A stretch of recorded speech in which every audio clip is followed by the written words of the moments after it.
Professeur, qu'est-ce qui se passe dans la tête de la personne qui construit sa vie autour du mensonge au point de se faire passer pour quelqu'un d'autre ou de faire attribuer le mauvais rôle à l'autre, aux autres? Oui, c'est à la fois lâcheté, mais également on peut le verser dans le registre de la pathologie.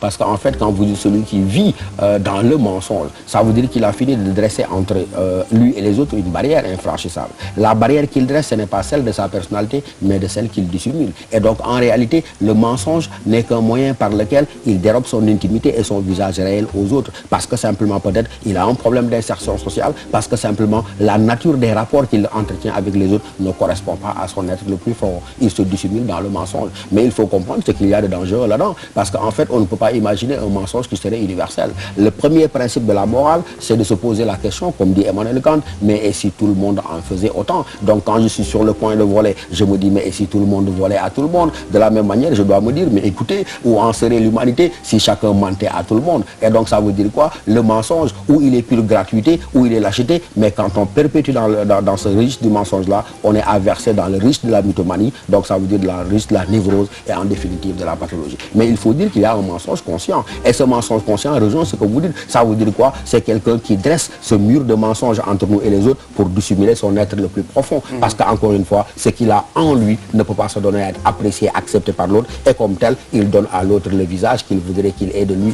et il se réfugie dans le mensonge. Ça lui permet de vivre heureux, même s'il est heureux comme un imbécile.